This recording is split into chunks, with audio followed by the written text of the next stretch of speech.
Before I take you into this story, let me say this. If you're someone who loves heart-pounding war thrillers, unexpected twists, and stories that grip your chest and refuse to let go, then stop scrolling right now.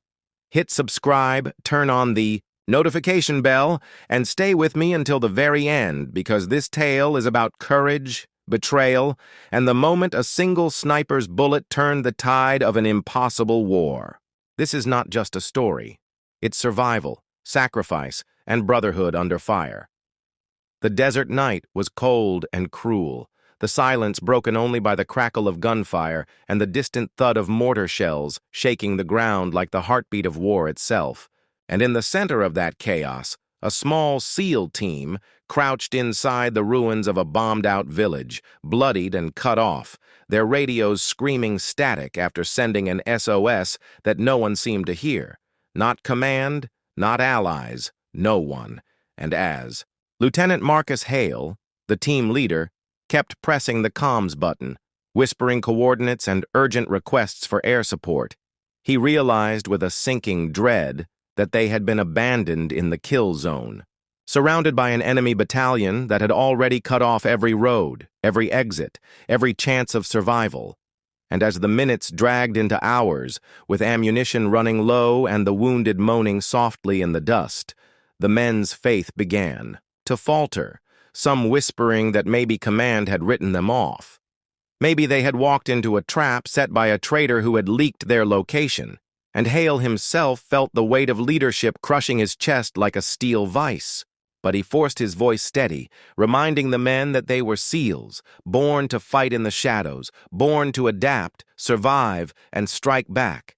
But deep down, he feared this mission was their graveyard, until in the darkest hour of that night, when hope had almost vanished, the silence shattered with a single rifle crack from far beyond the village. A bullet whistling clean through the skull of the enemy commander who had been rallying his men, and the battlefield froze in disbelief as the echo rolled like thunder across the desert, and the SEAL team turned toward the distant ridge, hearts pounding, realizing someone out there had just chosen to fight for them, someone who wasn't supposed to be there. The shot was perfect.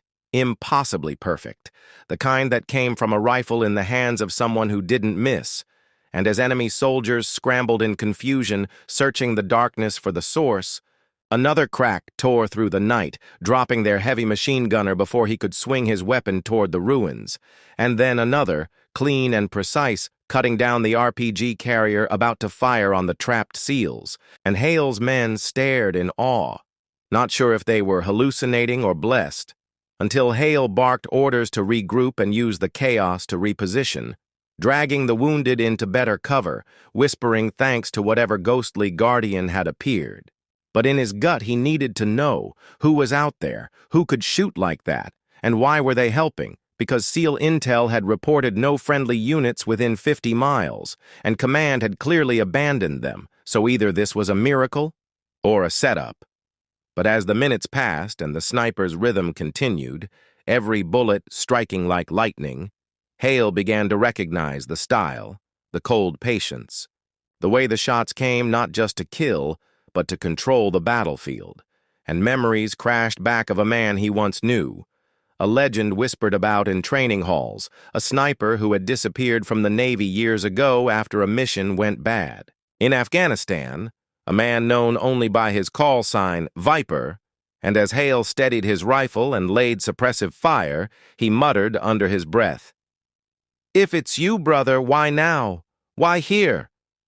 But there was no answer, only the deadly symphony of rifle cracks echoing across the desert like a phantom's promise.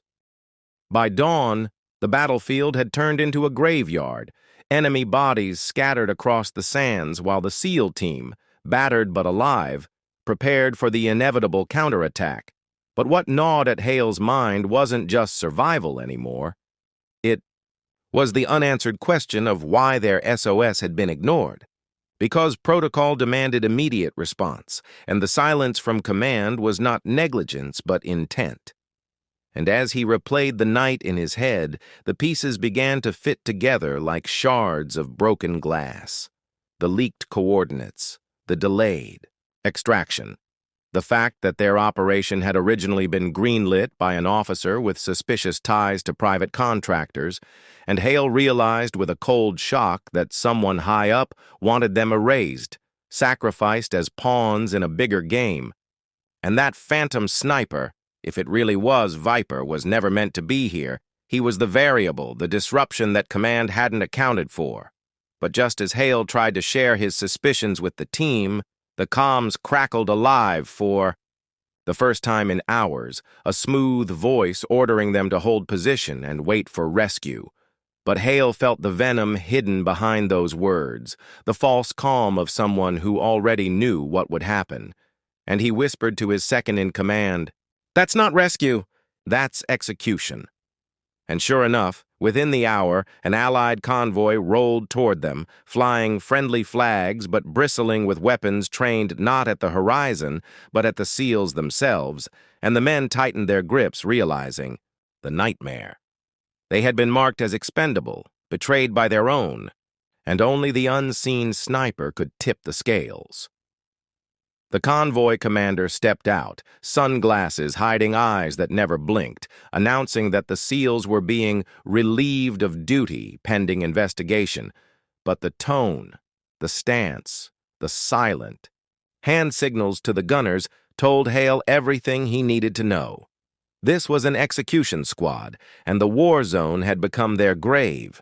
But before the first trigger could be pulled, that familiar crack split the morning air, dropping the convoy's lead gunner in a spray of sand and steel, and chaos erupted as more sniper rounds shredded tires, shattered windshields, and sowed panic among the so-called rescuers, giving Hale and his men the window they needed to strike back. And they fought like wolves cornered by traitors, every shot a roar of vengeance, every movement fueled by rage at the betrayal of the uniform they had sworn to honor. And when the smoke cleared, the convoy was burning wreckage, silence returning to the desert except for the ringing in their ears. And Hale finally spotted him on the ridge, the silhouette of a lone figure lowering his rifle, face hidden beneath the brim of a sand-caked hat. And though no words were exchanged, Hale knew. It was Viper, the ghost who had saved them, the sniper who had turned the night into their salvation. And as the figure disappeared into the dunes, Hale swore that the truth of this betrayal would one day be dragged into the light. But for now, he and his team had one mission left: survive, escape, and fight another day, because the war wasn't just against enemies with foreign flags anymore.